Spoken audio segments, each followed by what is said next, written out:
What's going on? Welcome back to Trending Stocks. Today I want to talk to you about Virgin Galactic, ticker is SPCE. I want to go over some of the data points, what has been coming out from the company itself, and some points to really watch for in the short term. Before I get into any of that, make sure to hit that thumbs up and subscribe. Always greatly appreciate that. And with that said, let's get right to it. So currently it is down 1.79%, a lot of volatility, but that'll kind of match with the technicals once I go over that. 5.12 million shares have been traded, 12.5 is the average. A lot of big money is waiting on the sidelines for the upcoming Fed decision rate. Not necessarily the fact that they're going to raise it or kind of cut, but what is going to be said afterwards. A lot of people are going to be listening very closely to the words that is used. So I'm going to play this quickly, and that'll put that in perspective on, I guess, ultimately what is people are looking for. In Washington today with the latest. Morning, Steve. Hey, good morning, Carl. Yeah, the Fed meeting this morning after a better wholesale inflation report, and with markets increasingly confident the Fed is done hiking and headed for springtime rate cuts. Powell likely to push back, I would say. The Fed has signaled a bias to hike further in its policy statement since it began raising rates in the spring of 2022, saying now it is, quote, determining the extent of additional policy firming that may be appropriate. That's the language now. This likely to remain. Its eventual removal is going to signal a shift to neutral. Fed officials also had signaled a hiking bias in their forecasts as well. 12 had forecast one more rate hike this year. 13 forecast cuts from that level in 2024 with an average cut of half a point. Some were as high or above 6%. Some were as low as 438 for 100 basis points a cut.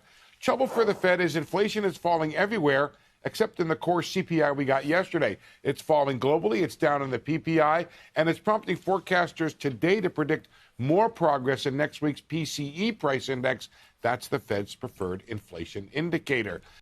So yeah, there you have it. A lot of people are going to be listening to the words, the exact words that are used afterwards. So once again, that could give Virgin enough justification to trend higher. So I think that's one thing that's kind of plaguing Virgin. And plus, on a side note, that's actually one thing that's been helping Virgin over the last little bit is just the anticipation of the Fed's cutting rates sooner rather than later, potentially even as early as spring. So once again, that might be coming down the pipeline. Similarly, just to give you some broad updates on Virgin, there hasn't been any recent news, no SEC filings, nothing like that. So it's kind of been radio silent from that. Similarly, no recent analyst ratings. So the last one was done, I think, around 21 days ago. Christine, who does have a 57% success rating from MS, sell rating, and $1.75 as a price target. So hopefully analysts do warm up to Virgin sooner rather than later, and maybe they might be as a result of their upcoming Q4 earnings, which if you do look, analysts have started to be a little bit more optimistic on, surprisingly enough. So it went from -35 to -30 cents for the earnings per share for the upcoming Q4 earnings. So maybe they're anticipating a little bit more a productive viewpoint or maybe more operational productivity happening. I'm not really sure. Something to kind of just watch for. No matter what though, I think their last Q3 earnings was a very positive surprise and they did give some pretty good guidance. But going over some data points, starting off with what shorts are doing. Shorts have been really plaguing Virgin for a while now. So 236.03 thousand shares are being returned today. So with Virgin being red and shorts returning shows that they feel like it's not justified and that potentially it should go up. So this is kind of optimistic. 21.08% of the free float is being shorted. 77.28 million shares overall are being shorted. Cost to borrow average is 1.6, and through interactive broker short availability does indicate that there's around 1 million shares available to be shorted. And also on a side note, if you are looking for a lot of good compiled information such as analyst forecasts, ratings, take a look at interactive brokers for all of this information to be completely free. And actually, while I'm on here, the latest Morningstar report, which was early this week, does show the fair market value for Virgin being $3.92. But keep in mind, I'm not a financial advisor. You guys always do your own due diligence. But moving on from here though, looking at options activity, so far $42,000 in calls being purchased versus 182,000 in puts.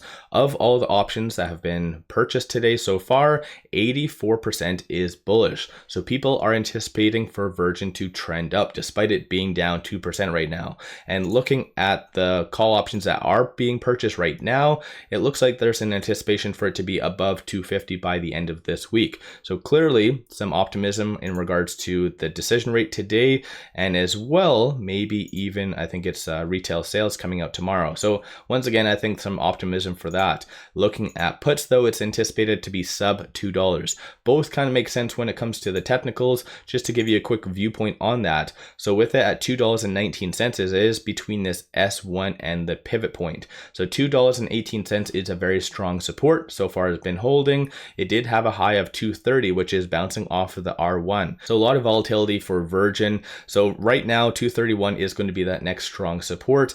This pivot point right now, it's kind of flirting with it. So we don't necessarily know where it's going to land. It might be trading between this S1 and the pivot, or pivot and R1. We just have to wait and find out in about an hour what the decision rate is going to be. And I know I've brought that up quite a few times because that is going to dictate a lot of stocks that don't necessarily have the best balance sheet, such as Virgin, where they will be going in the short term, and potentially about rate cuts as well. A lot of institutions have really stated that the market has already factored in rate cuts sooner rather than later, like I said about the spring. So if the Feds come out, say otherwise, that could be a little bit more detrimental to the stock price. So some points to really watch for below this 218 is 214 and then 208. But of course, if it kind of breaks that, then it might be once again back in the high ones. So I'm going to go over some of that in a later video. Just to touch on this though, looking at the momentum indicator, shows number of retail investors have been getting in ever since December the 5th. Stochastic, it does have a deviation, so red line above the black, which is a bearish sentiment right now. And technically it is at 85, so it is considered overbought. So once again, there's a lot of things at play. And so with it being red today, it probably has to do with some of the technicals as well. So let me know your thoughts on Virgin Galactic in the comments below. Give yourself a shout out. Have you been buying? Have you been selling? What have you been doing with Virgin? And one final thing I just wanted to share with you, take advantage of this promo. Link in the description below and also the comments. Just sign up for an account with Moomoo, throw $100 at it, and you get 5 free stocks. Each stock is valued up to $2,000. So take advantage of this. Link in the description below and also the comments. With all that said, appreciate all of you watching.